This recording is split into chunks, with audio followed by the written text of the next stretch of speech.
How's everybody doing? Hey, how about that lunch? Are you kidding me? I was expecting, no offense, Anthony, Mark, I was expecting some ham and bologna sandwiches. That is not what we got today. Outstanding job.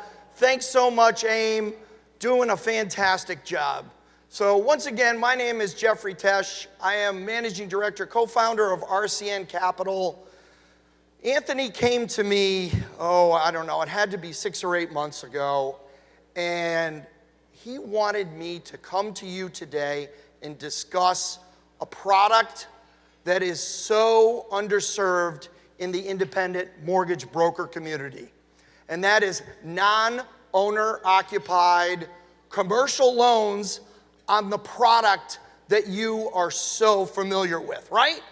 You are all in your communities originating 1 to 4 family loans for individuals and families who are moving into those homes, right? There's a whole nother segment of investor-minded individuals who are blowing up across the country.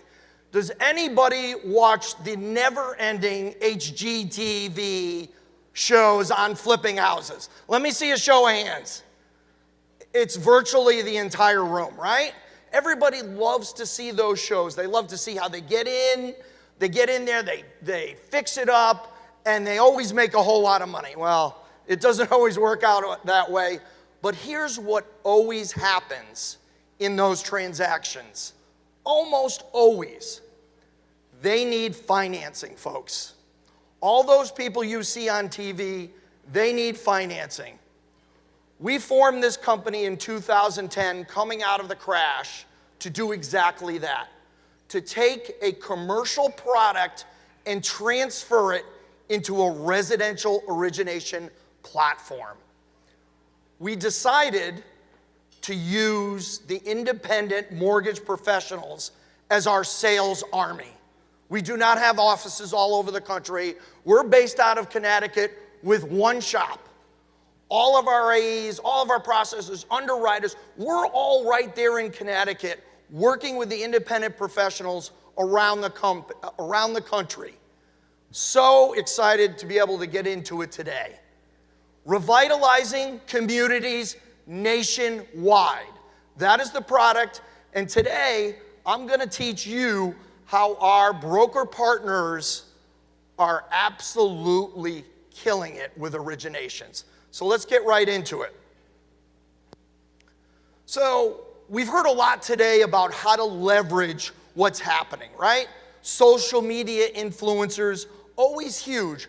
But I want to tilt this a little bit in the direction of what we originate, which is non-owner occupied investors. Now, when you're watching those HGTV shows and you're thinking, oh my God, that's so cool and this and that, well, on LinkedIn, Facebook, Twitter, the list goes on and on.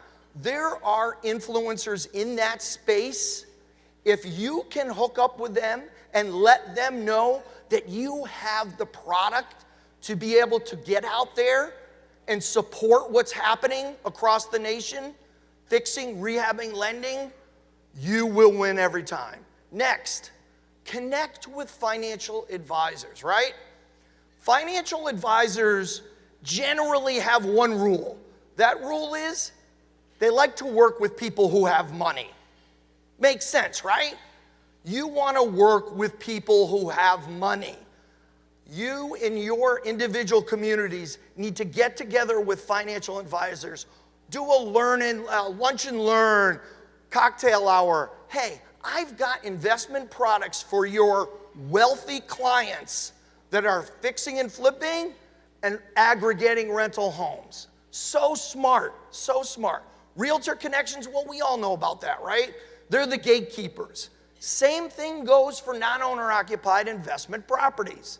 You need to get with these realtors and say, I'm not a one-stop shop. I can provide a whole basket of products for your customers. And you will find the reception to be absolutely spectacular every time. And then finally, other residential originators, right? So all these folks here today and all of our broker partners across the country that I'm lucky enough to meet. Last week I was at Mastermind. Was anybody at Mastermind? Couple of hands, right? So we were talking with folks about how to originate these products. The majority of folks that we meet across the country are so excited to be able to get into this space. However, not everybody is going to go down that road.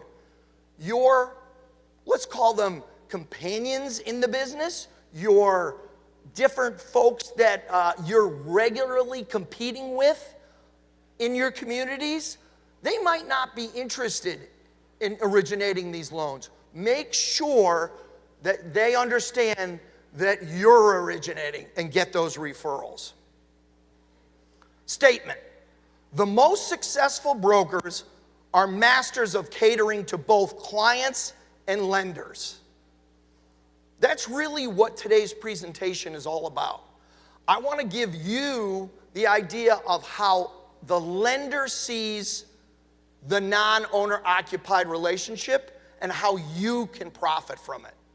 I want you to understand, when you understand the various niches, you will be successful. Why? Very simple. Lenders rely on brokers. Q1 2019, 25% year-over-year growth. How exciting is that? 25%. We've heard it all morning long. From Barry to Matt, everybody's been saying the thing. We're growing the mortgage broker segment. And for myself at RCN Capital, we're so happy to be able to help grow it. Because at the end of the day, if my broker partners aren't winning, we're not winning. So we go out of our way to make sure we are helping you grow your book of business, not just in the GSE loans, but away from that. So let's get into it. Diversifying your product offerings, right? Residential loan products are your bread and butter. This is why you're here, to learn about new ways, new technology, finding ways that you can be a better mortgage originator. However, away from that, the non-QM area is growing.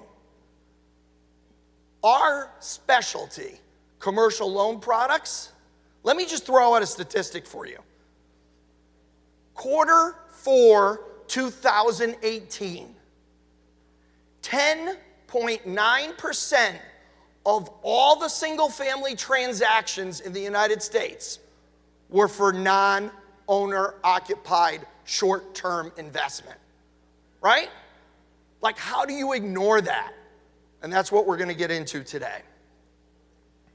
First thing, this is your bread and butter right here. Residential mortgage loans, the fixed rate, adjustable rate, conventional, home loans, FHA, VA, USDA, conforming, jumbo. The reason I put this slide up is it's important to remember, as an independent originator, don't discount some of the lesser used originating partners. Some of our brokers out there are having tremendous success on the conventional residential side with things such as USDA loans, which sounds weird, but make sure you look into it. Next, non-QM. This has kind of been the buzzword coming out of 2018 into 19. So many folks across the US have high debt ratios, blemishes, FICOs, self-employed, low income on tax returns, right? Non-QM loans, really at the end of the day, it's all about the debt to asset value. Since the GSEs aren't buying these, the originators want to know if they have to foreclose, there's going to be equity there. Huge opportunity. And then finally, what we do at RCN Capital, commercial loans. And let me just take a step back for a second. Commercial loans to residential originators it's kind of a scary word, right? Commercial loans, oh my God.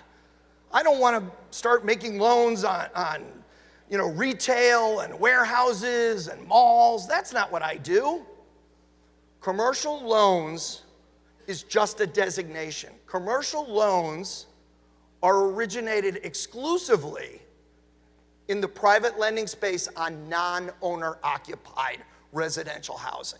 The only caveat is it has to be for a business purpose. What's cool about it is all those acronyms that everybody loves to talk about, you know, the TRIDs and all that good stuff, none of that applies to what we do. We're asset-based lenders. What are we interested in? We're interested in if your customer is going to buy that property, number one, are they going to make money if it's a short-term fix and resell? Or number two, can they cover the debt if it's going to be a rental? You originate both of these products, and I will guarantee you, you will increase your book of business. Another stat I'm going to throw out to you. So in the years 2008 to 2018, a 10-year span, 5.8 million single-family residences across the U.S. were taken out of owner-occupied status and moved into rental income. What an incredible opportunity, right? Folks that are buying houses as retirement, short-term investment, college savings plan. I mean, it's amazing just how big the space has gotten. Lender relationships. So today's presentation is really about understanding why it's so important to partner with your lender and understand their products. Right out of the gate, you want to learn the lender's products and basic loan criteria. Now, you might be saying to yourself, well, that's kind of 101, but if you're going to begin originating commercial non-owner occupied loans, you need to partner with a lender that educates you. Now, at RCN Capital, we do a tremendous job of pairing up our AEs with our broker partners in a one-on-one relationship. And what do I mean by that? It means our AEs really aren't getting paid unless they teach you how to make more money. It's that simple. They take their time and their effort through our education department at RCN to teach you on how to originate these loans. Once they do that, you will absolutely be experts in what you're talking about. You want to know that key information requests that the lenders require. You don't want to go into this not being able to speak the lingo. But here's the thing. With the education, you will absolutely be able to do that. And then finally, quickly respond to time-sensitive issues. So let me talk for a minute about how the origination process works in this non-owner occupied commercial world, right? So many of these closings are foreclosures, they're short sales, they're distressed assets that banks want to get rid of. The turnaround on the majority of these contracts is 30 days or less, which, like, that's mind-blowing to you guys, right? It's like you're telling me I gotta get all the documents, underwrite to have it to my lender partner, have it underwritten, funded, appraised, and out the door in 30 days. That's the nature of this business. And it's kind of one of the things that makes it so cool, because it's not that long gateway. Private lenders, especially RCN, is built for speed. So you as the broker partners will benefit from that. Quick turnarounds, quick answers. Because if we don't, they lose deposits, and that's unacceptable. How do you maintain these lender relationships? You want to learn the details of your client's loan request, right? So when you're first speaking to your client, and this really goes for any origination, whether it be GSE, non-QM, or the short-term non-owner OC stuff, take the time to learn your client and what they are trying to accomplish. On our side of the business, it's everything. First question we ask is, are you going to be renting it out or are you going to be flipping it? Every time. That is key. It's absolutely key, because from there, you will learn the next series of questions. Okay, if you're flipping it, have you figured out how much money you're going to be putting into that property? What is your rehab list? Have you figured out how much you expect to sell it for? Have you identified a contractor? These short list of questions, when you go to your lender partner, will enable you to be able to talk intelligently. Yes, Mary Smith is buying this house for $100,000 on Main Street. She believes it's going to be worth $175,000 when it's done. She's putting $25,000 into it. Here's the rehab list. Let's order the appraisal. The appraisal goes out. We get an as-is value, an ARV value. That's simple. That's how we underwrite. It's really that simple, and it's so important that our broker partners learn the process. And once you do, you're going to kill it.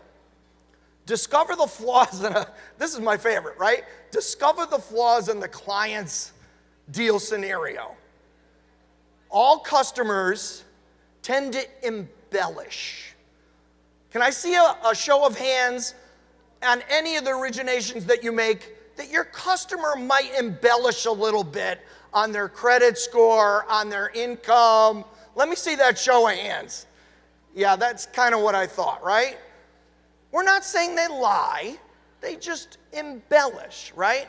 So you as an originator need to cut through the baloney, right? You need to be able to say, okay, well, when was your credit run? How much was it for? Can you explain this to me?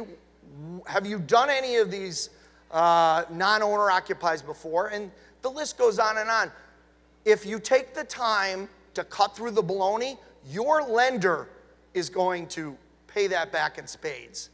Because like your time, your account executive time and effort at your lender partner is just as valuable, right?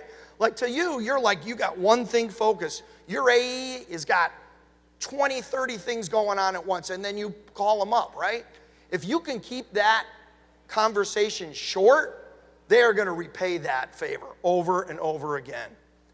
And then finally, the reason brokers are so powerful, the reason when I built this company in 2010, I didn't go out and hire a bunch of loan officers around the country. I wanted to use the broker channel because I knew the independent brokers are absolutely the best moderators ever, right? Like, that's what you do. You take your customer and you match them with a lender and you make that deal happen. To me, I can't put a price on that. I cannot put a price on that. Understanding the concerns of both sides are what make you so valuable. So, in the private world, right? Strong lender relationships provide these amazing benefits. You're going to have greater flexibility with your clients. That means when the non-owner occupied request comes in, this is whether or not you market to it.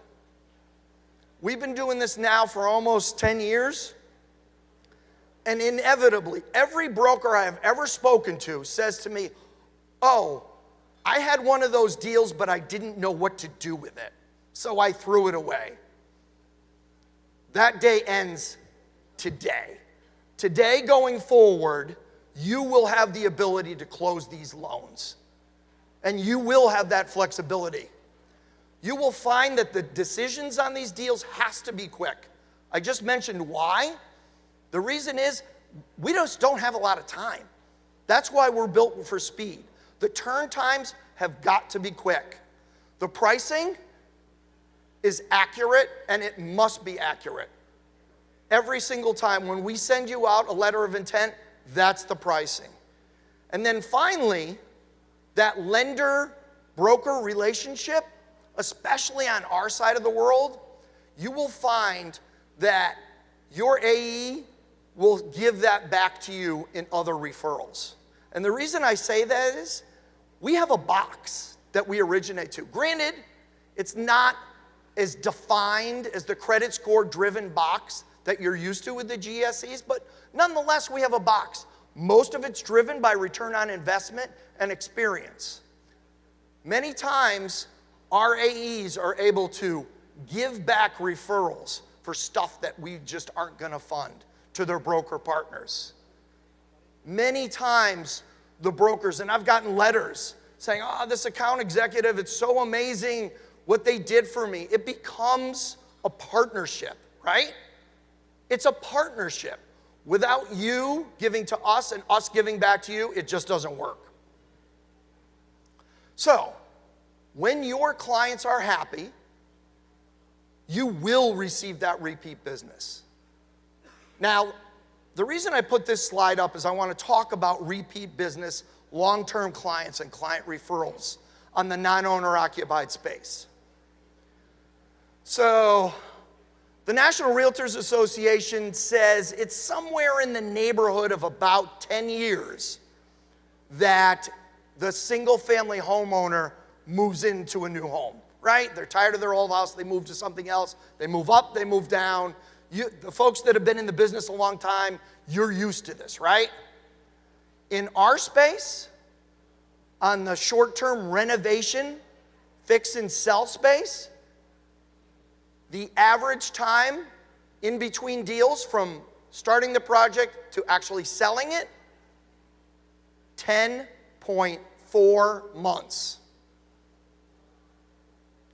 10.4 months.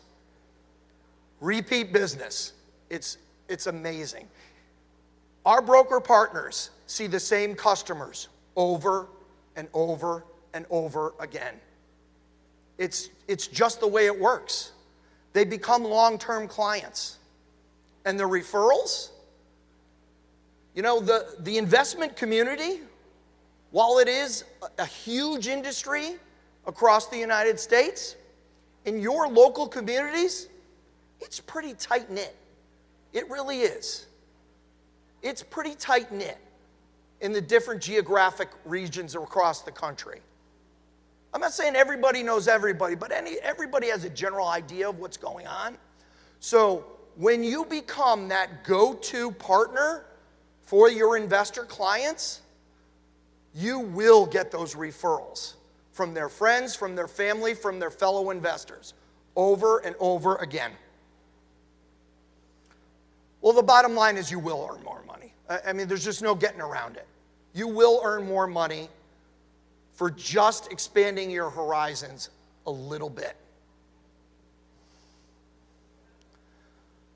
So I want to talk about the independent mortgage broker's value. I mentioned that we had a choice when we built this company. Do I open satellite offices all around the country, pay the AEs? That was not the way to go.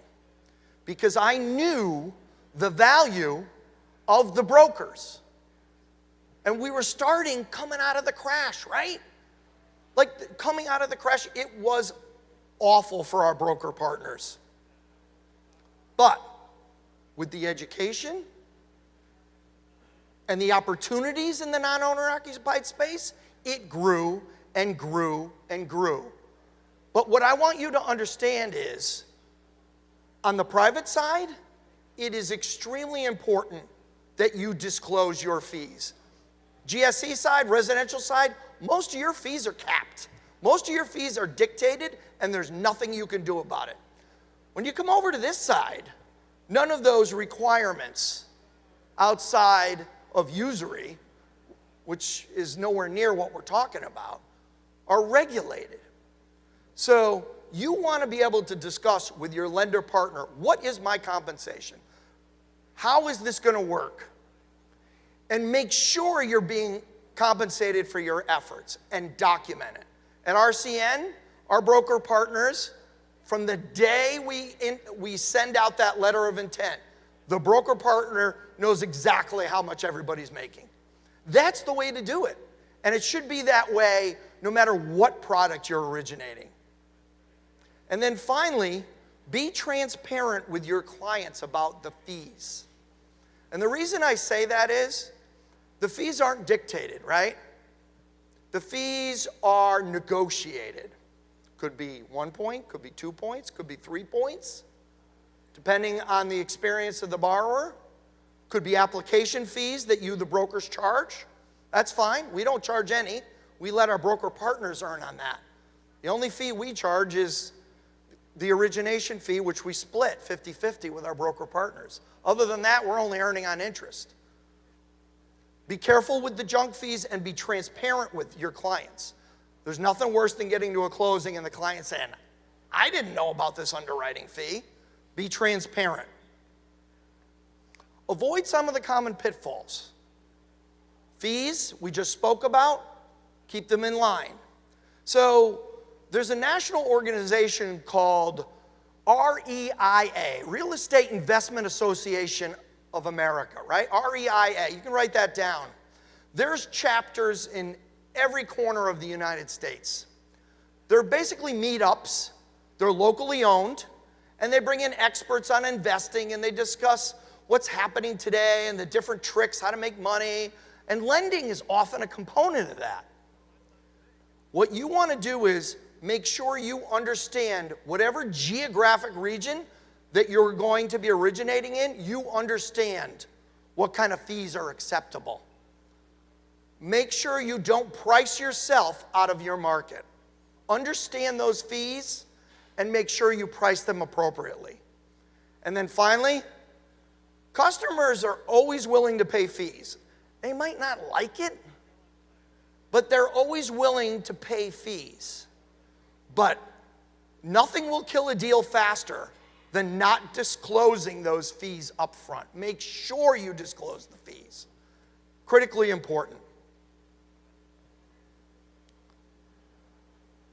So, folks, today's presentation, it really goes back to the origins of how I started the company, right? My broker partners, we started humbly out of Connecticut with nothing. It was myself and a loan officer and an idea of taking private lending and elevating it to commercial status, making it something that was respectable, making it something that could be leveraged, and most importantly, something that could be scaled with our broker partners across the country. That was the key to what we did. Now, 2010, it was a mess. But we knew with that amount of inventory coming into the marketplace, capitalism was going to work. Capitalism was going to take over, and folks would find a way to invest in those properties and find a way to make money. And remember, they're using leverage. So just a few final points. Know your lenders. Know them inside and out. Make sure you understand what their products are. Make sure they're reputable. Ask for referrals. Ask for phone numbers of folks they're working with and have conversations with them. You don't want to go into this with a blind eye.